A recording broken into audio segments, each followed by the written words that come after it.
Well, it's my pleasure to introduce the next speaker, Professor James Faulconer, who holds a triple appointment at Brigham Young University, and I'll see if I can get these right.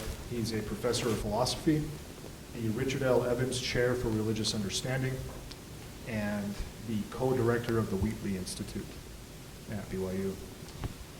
He's the author of numerous articles and books, many of which he edited and co-edited on continental philosophy as well as Mormon studies. Recently, he authored the book called Faith, Philosophy, and Scripture, which came out a couple of years ago, and he has 2 or 3 books, I think, in press currently. 2 of them, I believe, are listed in the program. The Book of Mormon Made Harder and the Doctrine and Covenants Made Harder. So please, let's welcome Professor Faulconer.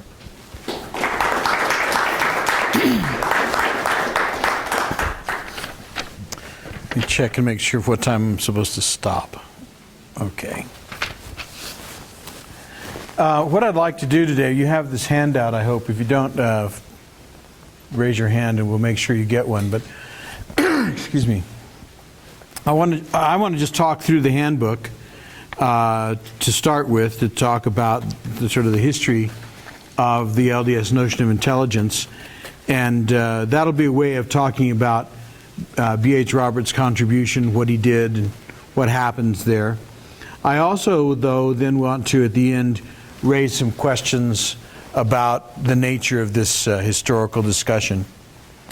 And you'll notice I start by quoting from the 1828 Webster's Dictionary, because I think that that dictionary pretty well encapsulates the issue. There are these 4 definitions for intelligence in the 1828 dictionary: understanding or skill, notice or information, commerce of acquaintance, and then the last one is a spiritual being. And that's really all it says, is a spiritual being. It doesn't say much, about what that means. But it's from that I'm fairly certain that a lot of early Mormon discussion of intelligence gets its beginning.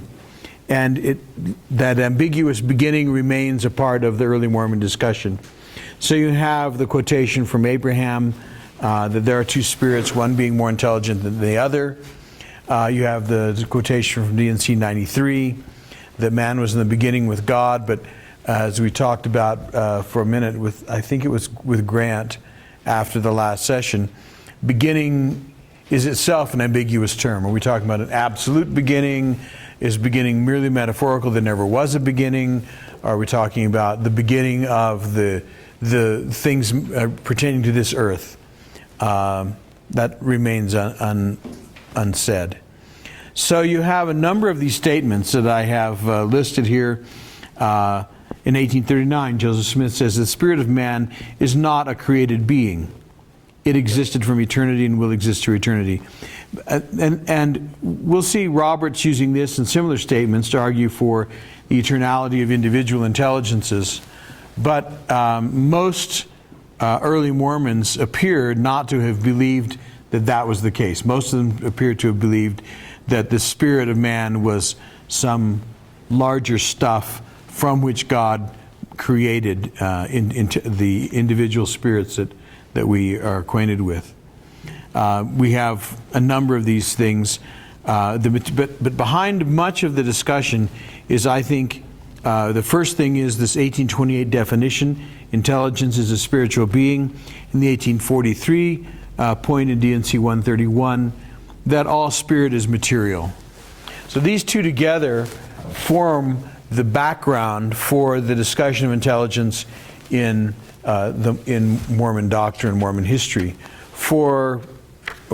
They still continue to inform it, but they're behind what we might see as arguments about this business.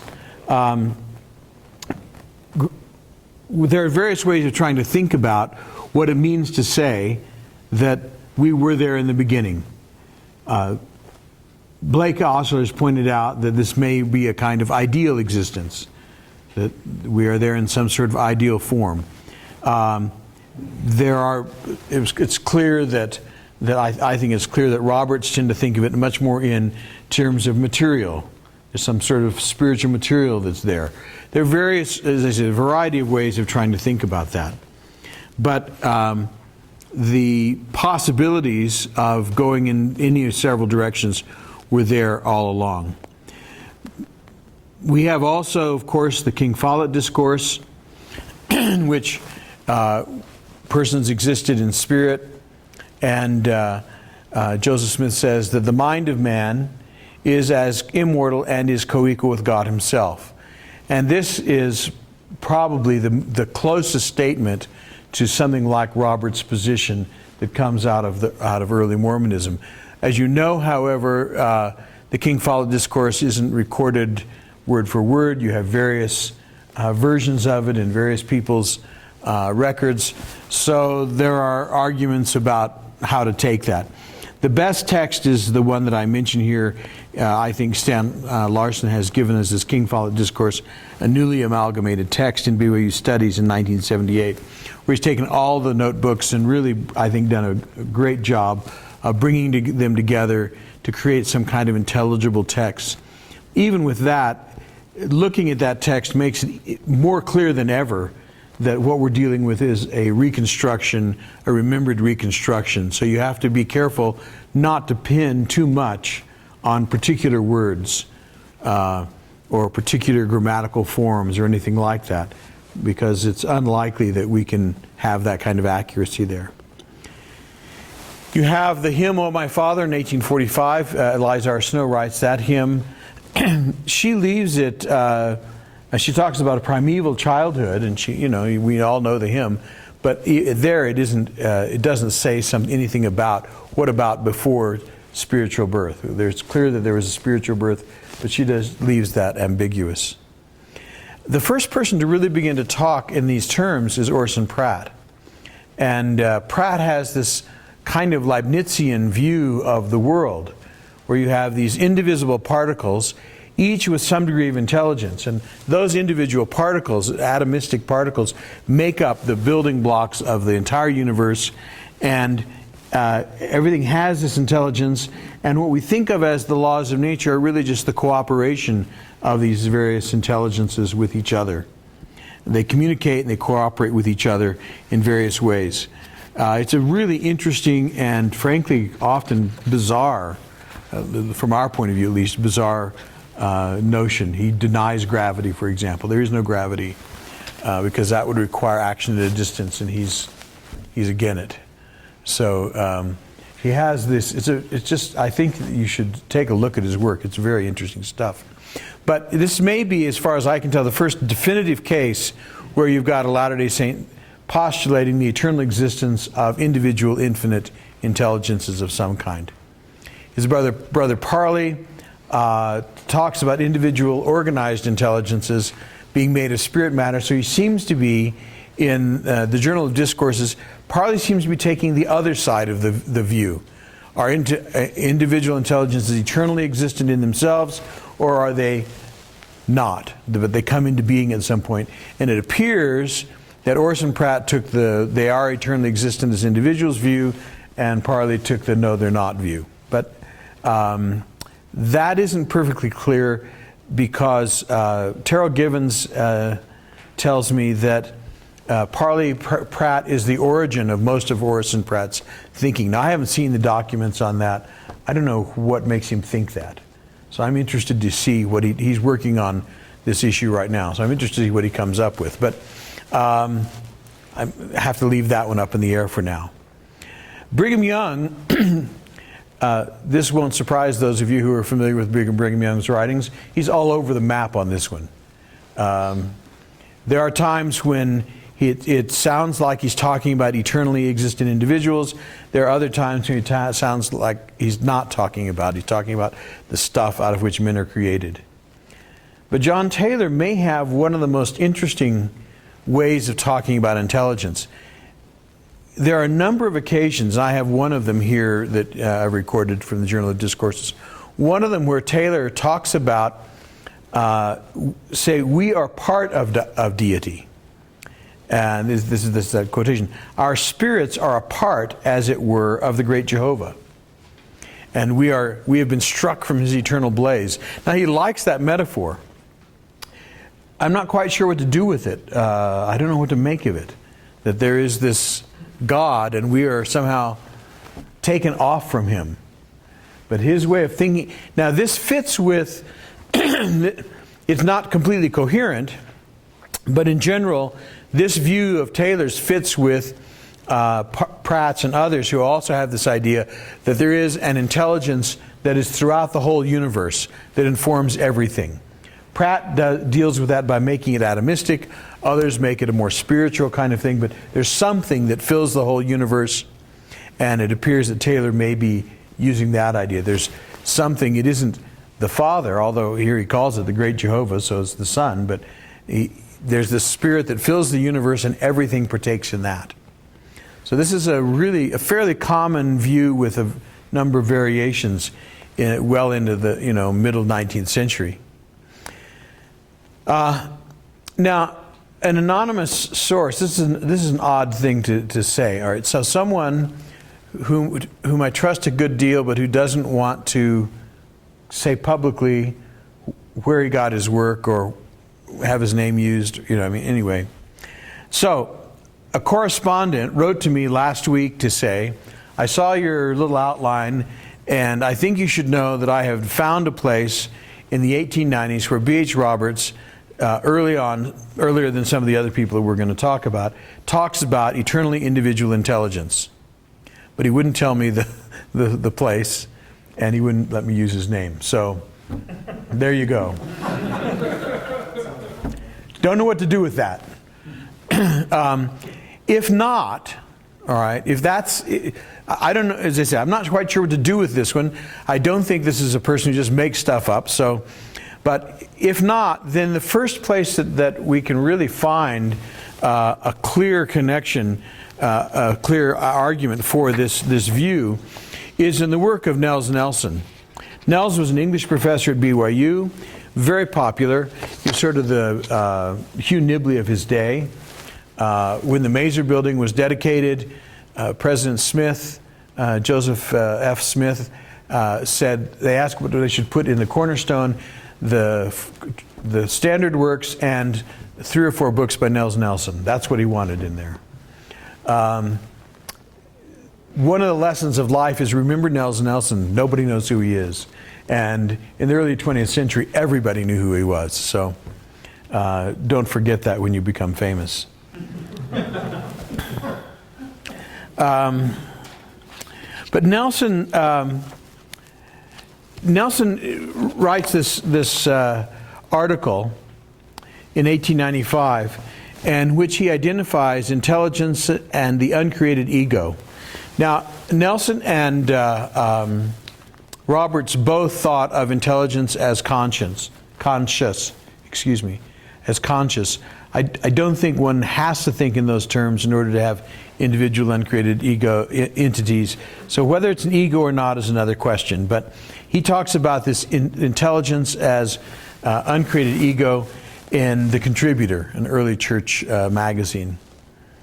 And so this is no longer eternal spiritual matter from which spirits are created and then incarnated then later on in human bodies. He proposes that there are 3 parts to human persons.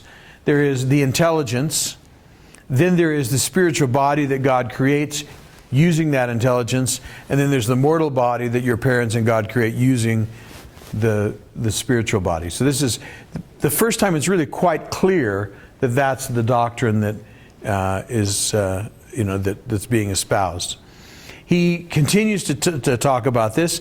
In 1904, he publishes a book. It's the first book by a non-Mormon press about Mormon ideas, called Aspects of Mormonism, in which he repeats this claim about intelligence.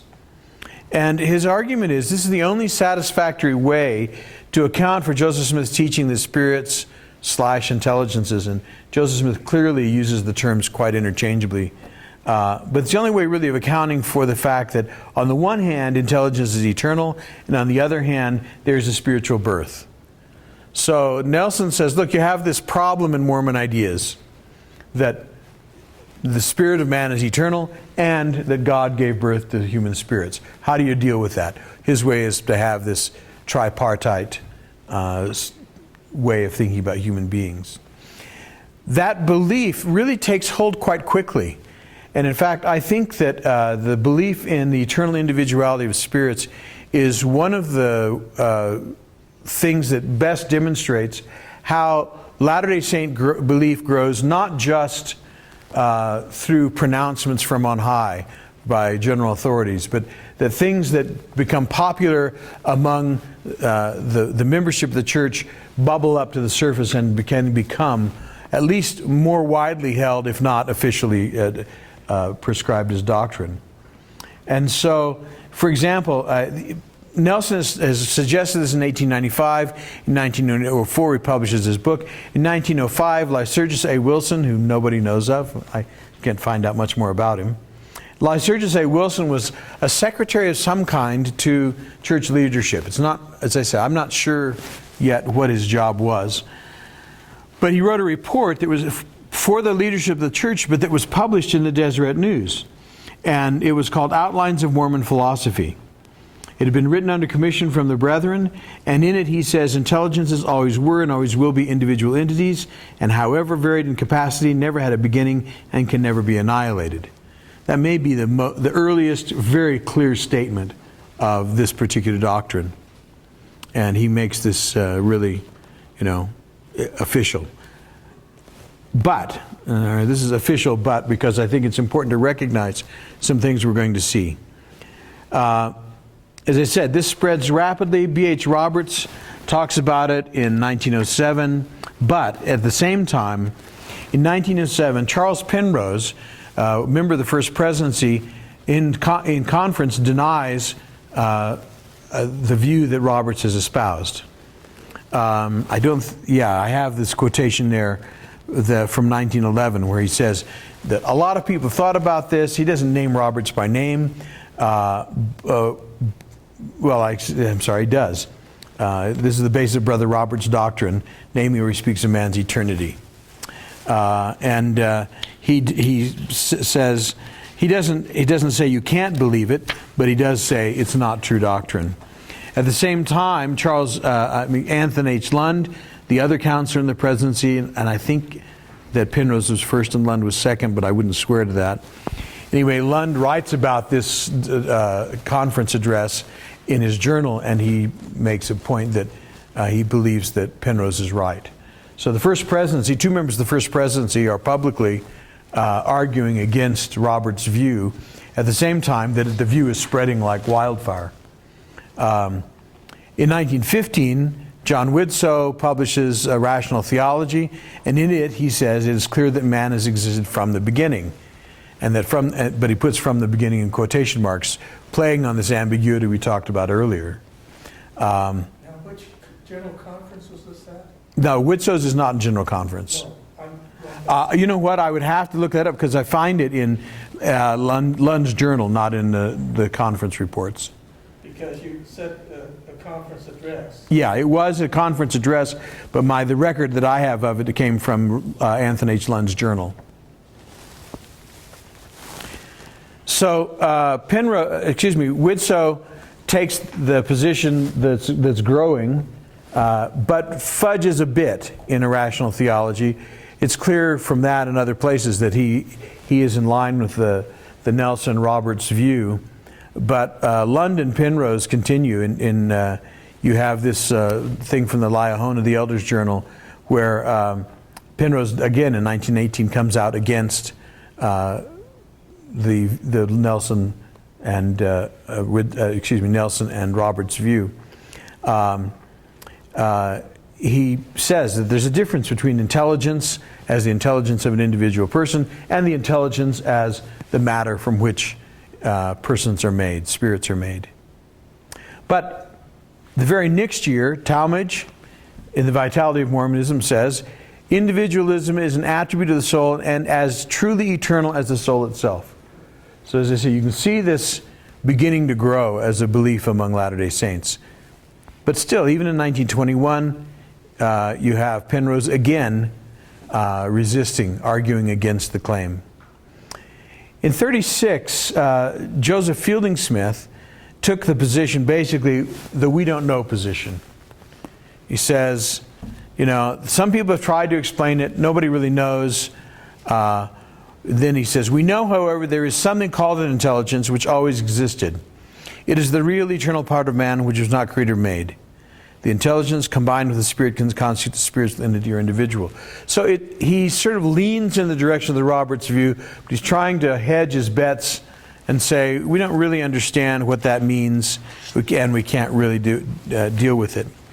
Now that, something like that position seems to remain fairly common, though you have, for example, as late as 1978, Marion G. Romney says, in origin, man is the son of God. The spirits of men are begotten sons of daughter unto God. Through that birth process, self-existing intelligence was organized into individual spirit beings. So Romney seems to be saying that you don't have individuality until spirit birth. Now, since few of these people are really doing theology. Most of them are preaching the gospel or talking about something else. You have to be careful, with the Romney quotation, you have to be careful, again, about hanging too much on particular word usages. It may just be that's the way he was talking, and if you pressed him on it, he would have said, oh, well, no, I didn't mean that. So I don't want to go too far. In 88, Neil Maxwell says, we do not now understand all the implications of the word spirits have no beginning, they existed before, for they are eternal. So he goes back to something like Joseph Fielding Smith's position. In 2000, the Institute Manual gives us both the 1978 quotation from Marion G. Romney and the 1988 Neil Maxwell quotation, though they may be contradictory. It just basically says, here's what to think about Abraham. And then the last thing that I have in terms of a statement, it seems to me, is this, the proclamation of the family. Again, since it's about something else, I don't want to hang too much on word usage, but it says, gender is an essential characteristic of individual premortal, mortal, and eternal identity and purpose. It appears that view, that statement appears to at least implicitly endorse the eternality of individual intelligences.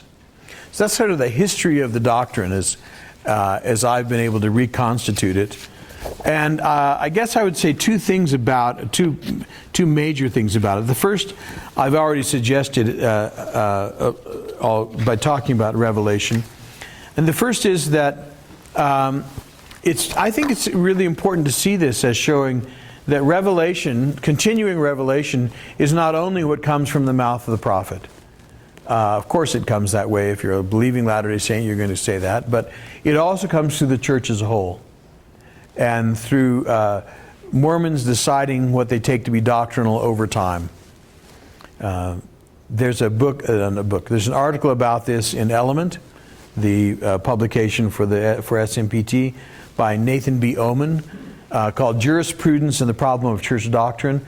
I highly recommend it. I think he does a very good job of talking about the way in which doctrine can develop in the church, as well as by pronouncement.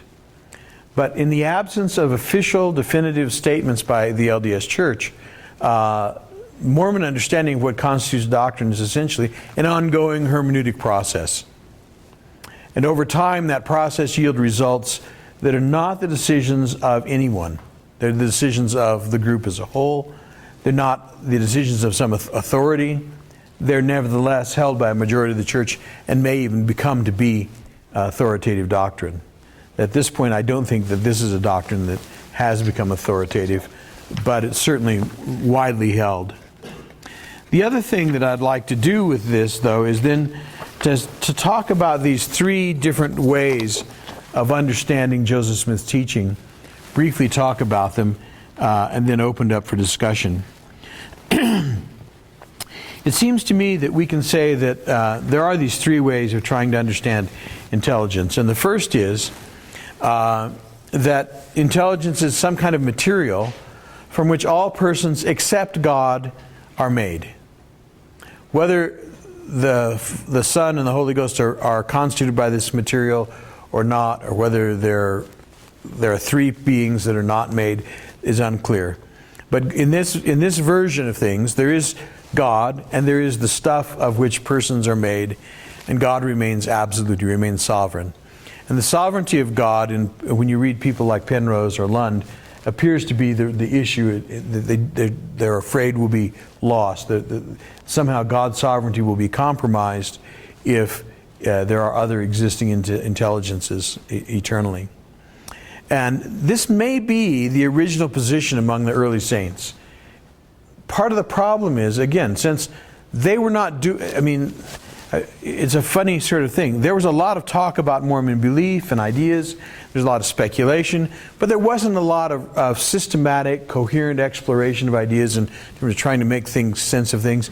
There was a lot of repetition of ideas or exploration in a very speculative sense. So it's not clear what the first Mormons believed about intelligence. It's not clear how they understood what they heard Joseph Smith say. It's not clear how Joseph Smith understood what he was saying. But so this may be the view that was held. A second view is the intelligence is the material of which all persons, including God, are made. And so the first view is there's intelligence and there's God. The second view is there's intelligence and God is made of that too. God has to have an origin. That's his origin. Some force must have brought God into being. The problem here is, of course, the but what question that the King Follett discourse tries to address. Now, this is a variation on the original position, the perhaps original position, and it accounts, I believe, for many of the more unusual beliefs ascribed to Mormons in the 19th century. Though, what's interesting is you don't find it before the assassination of Joseph Smith, before 1845. It's only after that this begins to be talked about, where you find, for example, people like Parley Pratt or Orson Pratt or Brigham Young talking about this idea. The only place that I can find it before, say, 1846-7 is in Lorenzo Snow, in that couplet that he wrote to his sister, "As man is, God once was. As God is, man may become." But even after he wrote that to his sister, he then publicly said things that contradicted it. So, not clear what to make of that. He says in the couplet, when he sends his sister Eliza the couplet, he says, "This is what I learned from Joseph Smith." So this is a pretty interesting letter, and it seems to be good authority for an early version of the belief. But, prior to King Follett. But then publicly later on he says other things that contradict it. It's, as I say, working out what to make of that will require some effort. This view does put the sovereignty of God into question, but few at the time recognize that as a philosophical or theological problem. It just doesn't, nobody's bothered by it. It doesn't get raised. So that's the second view. So the first view is there's God and there's intelligence, the stuff of intelligence. The second view is there's stuff of intelligence and God is made out of that. The third view is that each person, including God, exists eternally as an individual entity. So the view that's dominant today. It's also finitistic. It doesn't require that some force have brought God into existence. It's necessary that God is in some sense conditioned by other beings, but it doesn't require that he have come into existence, because no person came into existence. All of us have always existed. So it solves some of the problems of the second view by this assumption. Now, it isn't uncommon, in my experience, for Latter-day Saints to collapse the second view with the third view. So understanding intelligence in terms of number 3, in terms of God is like all of us, has always existed as an intelligence. So we talk about that sometimes, and then talk about number 2, coming into existence out of intelligence, when we talk about the destiny of human purposes and when we talk about this origin for God. But I think you can logically separate the two. I also think the third position is more compatible with the description of intelligences in Abraham. These two facts do exist, that there are two spirits, one more intelligent than the other. There shall be another more intelligent than they, and I, the Lord God, am more intelligent than they all. So on this view, these intelligences have each individually always existed. Both 2 and 3, both of these views make it possible to understand persons as possibly becoming like God. But 3 makes that notion of theosis more like the Orthodox notion than like Brigham Young's and John Taylor's. So the theosis doesn't necessarily, on the third view, theosis could mean having the, being with God in the sense of having His characteristics, but not necessarily becoming a God oneself and having a kingdom to rule, and so on. Now, I think that Joseph Fielding Smith's view that there's something eternal about us, but we don't know what it is, that may be the most viable option available right now in terms of just say, what is the LDS position? Maybe that's the official position. These others then are interpretations of that. I don't know.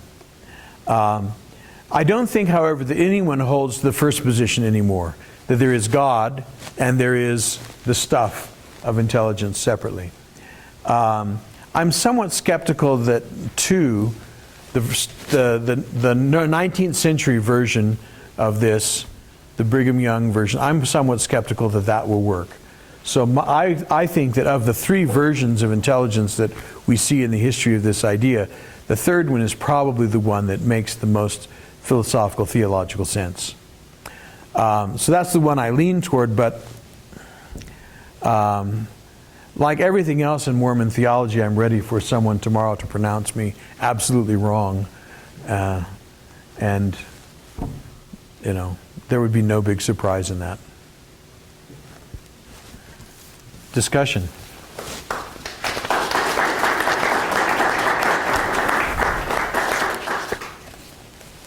Add a little more. Yeah, if you don't record this for my grandchildren, then you can't talk.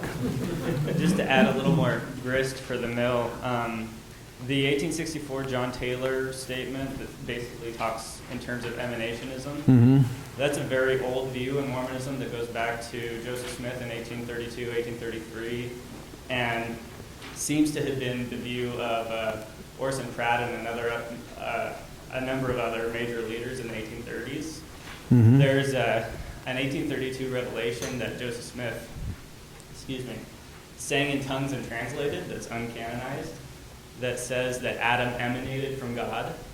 And so that seems to sort of start this whole emanationist theology. But that, I don't know if you'd consider that a distinct view from your... Yeah, it didn't really deal with that particular view because you're right, there are several places where Joseph speaks that way, but it seems to really come to an end with Taylor. That's pretty much the end of it. And even early on, it's I omitted it as there are other threads as well. There are other interesting, I just tried to pick out the major ones, but that's a thread there that certainly you find from the beginning through about Taylor, and at about the time of Taylor, the emanationist view just disappears. But yeah, I should make it clear that that's right.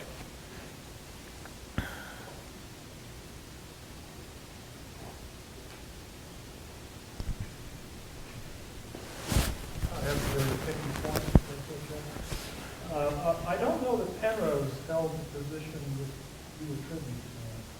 Because in 1884, he gives us a big, long discourse in Journal Discourse 26, where he talks about God as an organized being having a beginning. And saying something like in his elementary particles of his organism, he doesn't have a beginning. But as a personal being, an organized being, he has a beginning.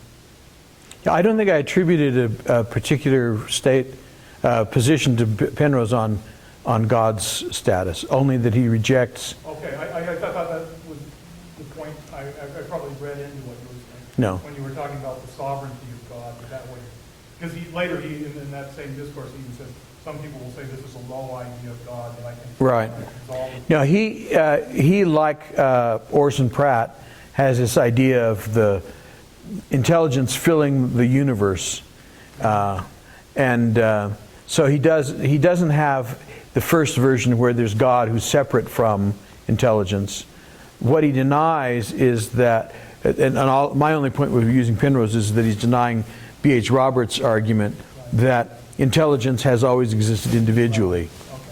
And he says, no, there are no individuals until spiritual birth. Okay, and I wonder if you could elaborate a little bit more on your objections to, say, the Brigham Young idea, number two, as to why you think it is bounded out. Oh, here. Okay. Could you elaborate a bit more on why you think the Brigham Young idea, your number two position? Number two position, yeah. I hope not. Yeah, this is a position where you and I have disagreed for a long time.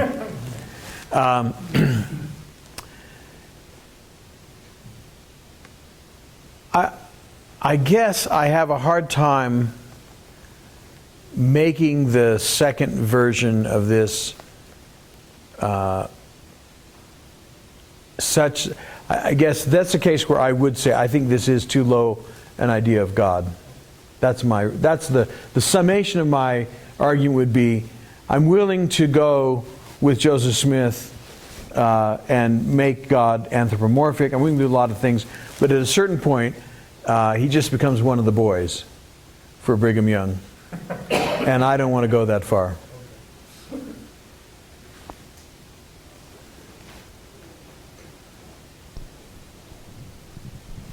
It seems that you have a contest between number 2 and number 3. Right. What I'm more curious about is between having the idea of just eternal stuff that we're made of, or eternal individuals that we are individually eternal.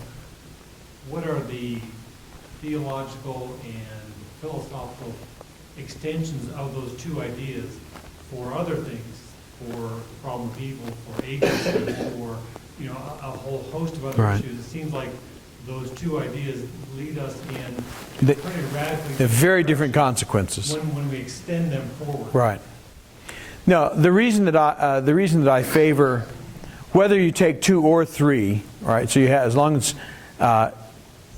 what you don't want to, I think what you do want to do is you do want to say, look, there have been eternally existent individuals, and this is my view, because the problem of evil gets very complicated if there haven't been. And the reason it gets complicated is if you take the view that, as we were saying on the way to lunch, right? There's this stuff out there. Some of it's good and some of it's bad. And God dipped in and he took some of the stuff and made me, and that was the bad stuff. He took some of the stuff and made you, and you're the good stuff. It really does seem to generate issues about agency and the problem of evil and responsibility for who you are and the possibility of being otherwise, that sort of thing. So it seems to me that I lean in the direction of eternally existent individuals precisely because of the implications that these views have. If you have, however, the idea that we have not existed forever, if you go the other direction, then you do move in the direction of thinking of God more in traditional terms. Right? So more like traditional Christianity does, as having a kind of sovereignty that's even greater. It's much greater than that you would attribute to a God who lives conditioned eternally by other beings.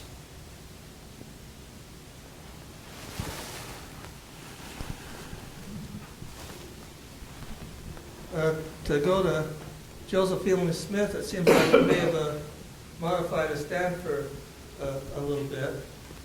In volume 1 of the Doctrines of Salvation, he said that the intelligent part of man was never created, but has always existed. Right. But you can take, Yet we are born sons and daughters of God in the Spirit and are destined to exist forever. but that very way of stating the position, it leaves it ambiguous.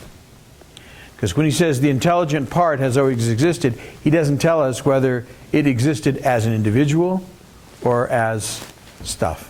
So I think he's being very careful in that statement to avoid taking a position on the question of the eternality of individuals.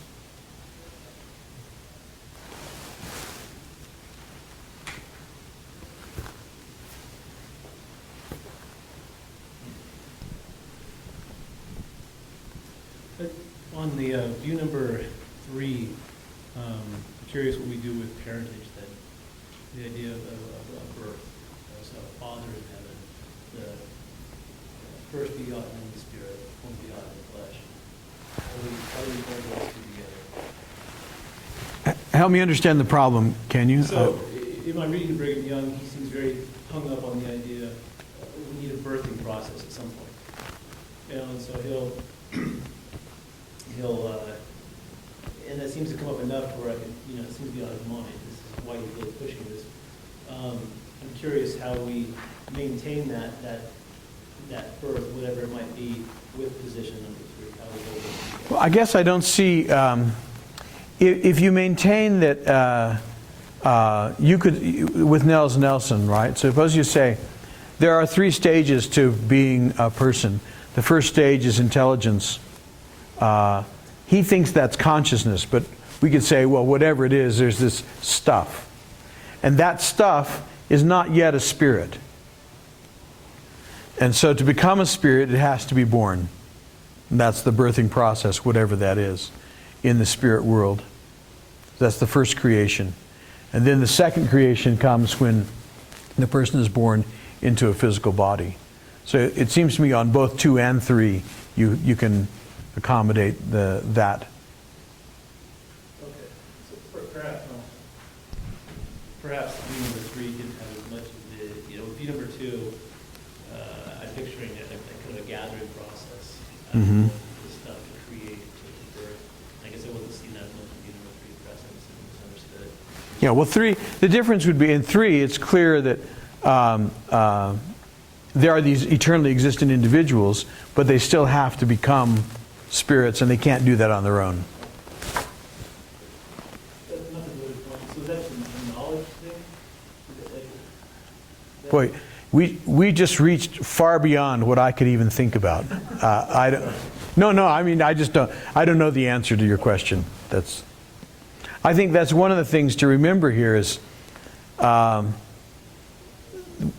we just don't know a lot about these things. So at a certain level, we can say, well, this looks like it makes sense. But if we start pushing very hard, we have to say, who knows? There was a hand up here a second ago. Do you have a... I was just curious to know why you felt that version 2 was more compatible with the LDS notion of theosis than the third option. Let me make sure that I'm getting them straight before I thought it was the other way around, but I'm... Page 9 there, you say 3 makes the notion of theosis more like Orthodox notions. Right. Like Brigham Young's and John Taylor's. Oh, yeah, okay. Well, I think that it's still... Yeah.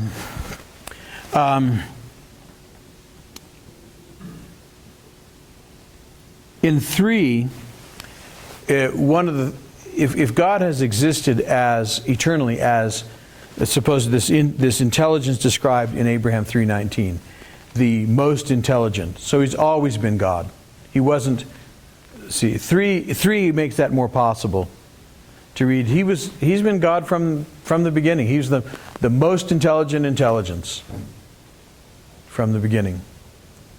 And so what does it mean to become like God? Well, it means to move in the direction that He makes possible, but it's much less like the kind of progression that Brigham Young describes.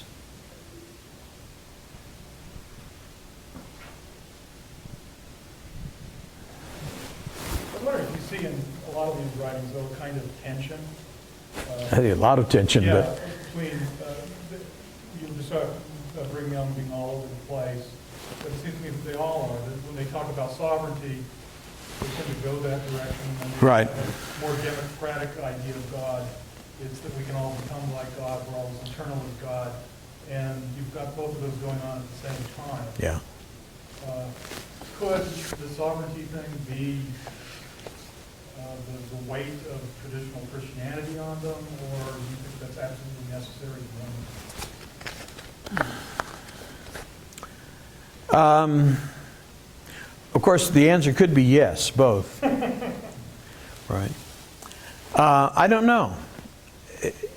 There's certainly plenty of scriptural texts which suggest a pretty high standard of sovereignty for God. So I think that there is that. It isn't just the weight of the tradition, though there's some of that. That's the way we talk about God, and so that's the way. But that's not just the way we talk about God. That's the way Scripture talks about God. So I think there's an important element of that in what's going on. But I think that the tension is there because, in fact, we don't know what to think about this stuff. We have so little that's revealed that we're left saying, well, here's some things I can think, but trying to make that all fit together is not easy. But yeah, I think Scripture demands that God be sovereign, and we have to figure out what that means. So, my answer is yes.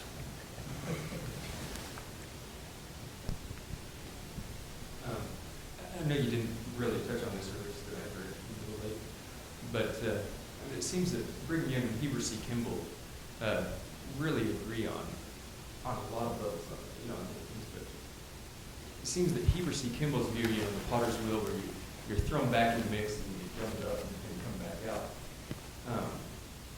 It seems like that's, on a certain level, compatible with Brigham Young's idea of you regress and this sort of thing, but fundamentally it's different, I think, because Brigham Young, you would regress all the way back until you lose your identity, whereas Heber C. Kimball, you go back and you lose a certain amount of your identity, but there's some fundamental that then comes back and it's tested or tried, reformed.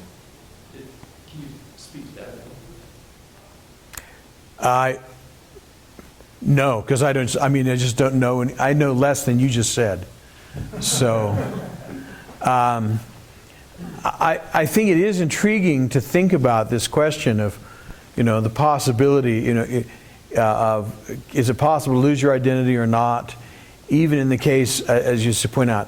Heber C. Kimball's position, though, I think Kimball's position is in a way an argument that this strain of eternally existent identities has been there all along, because he seems to be, going in that direction.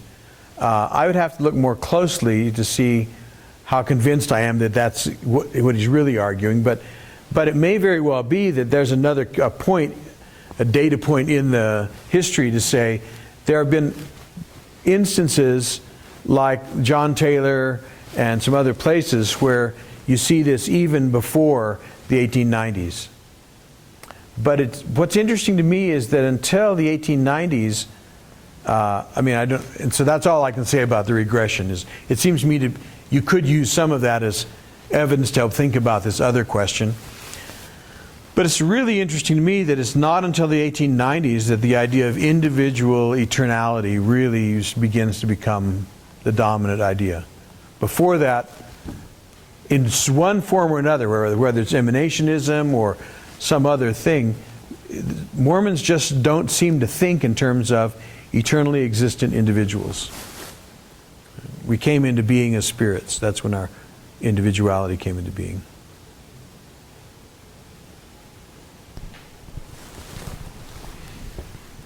I'm kind of interested to know, as you went through this, there seems to be a lot that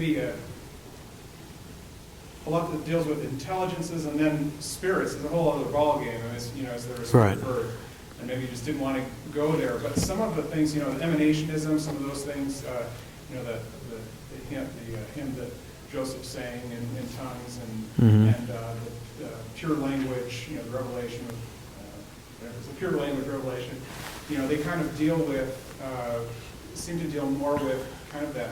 Maybe not. I don't know if they deal with intelligence or if they deal with spirit. They don't really talk about that. But I kind of wondered at some point, and here comes Blake, but I know that he calls spirit birth kind of a cultural, what do you call it? A cultural overbirth. Yes. Yeah. And so I think there's a lot there, like Right. overbelief. I like the term. How some of these, it appears that we're talking about in creation. Sometimes talking about spirit birth. Sometimes talking about intelligence. And Yeah. I'm not really sure. And I don't think you're the only one. I think that's part of what that timeline is to show, right? Yeah. Is that until the 1890s, at least 1895 probably, you just don't see, there's this overlap of all these terms of intelligence and creation and birth and so on.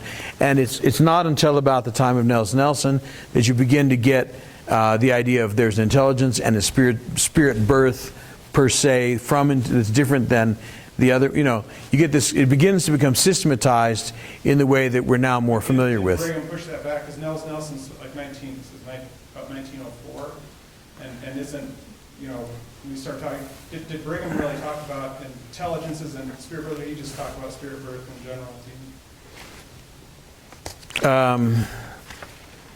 Nelson's 1895. 1895, but even so, Yeah. if you push it back to if Brigham's doing that, Well, I can't. I would never claim to have done an exhaustive search of the Journal of Discourses. I've got a better life than that. But I couldn't find Brigham talking in unambiguous terms about spirit birth the way that people today think about it. So I think it's a relatively, whether it's an overbelief is one question, but I think historically it's fairly clear that it's a development in Mormon thought, and it comes, 50, 60 years after the beginnings of the church.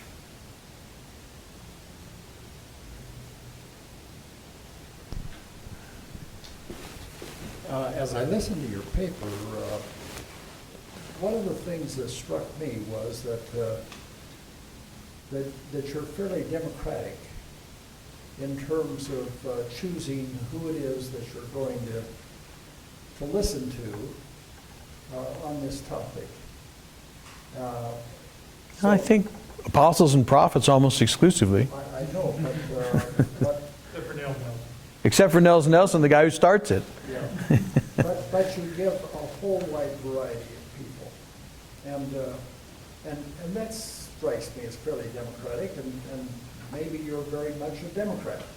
Well, with a big D, yes.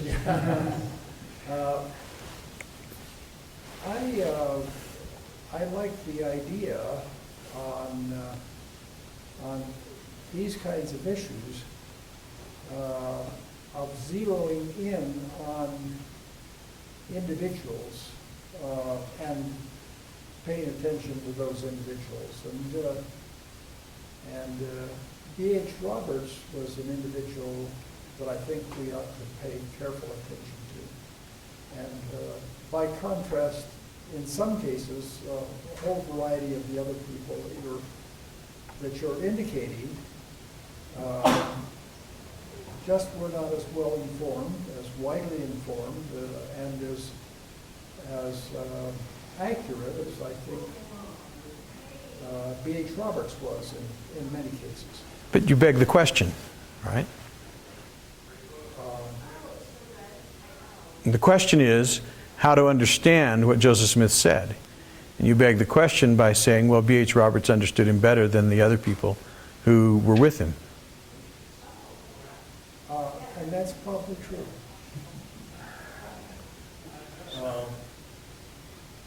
Just because he was more perceptive. No, I mean, again, Substantially more perceptive, not just casually more perceptive, but well, I don't quite, I mean, one of the things that is amazing to me, I don't think you can look at the 70s course in theology and not recognize that we're dealing with an incredible mind here. I have no doubts about that.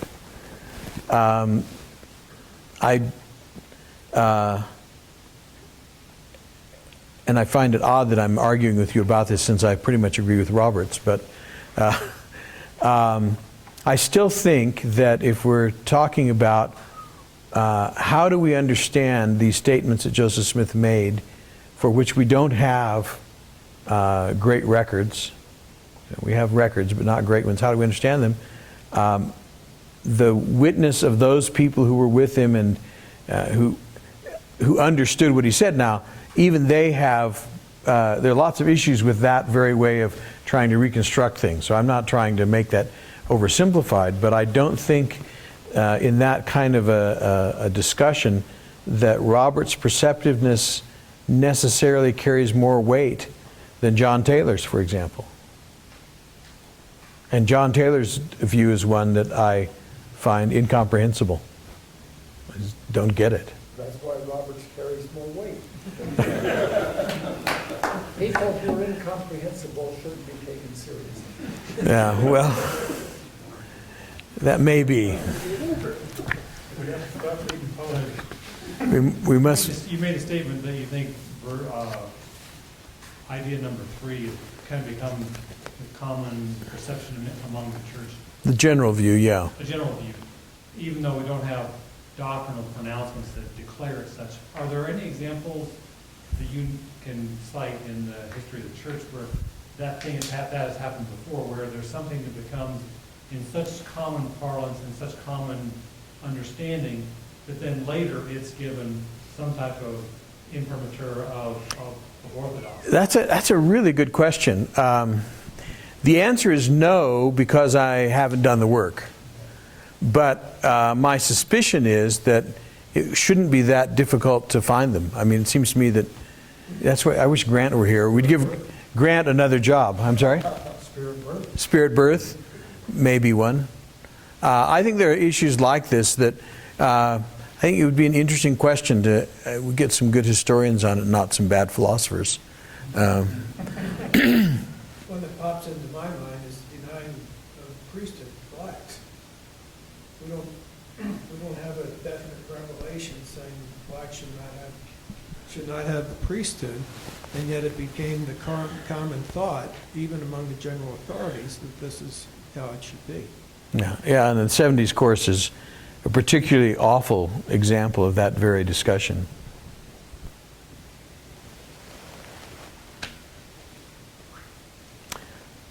Thank you very much.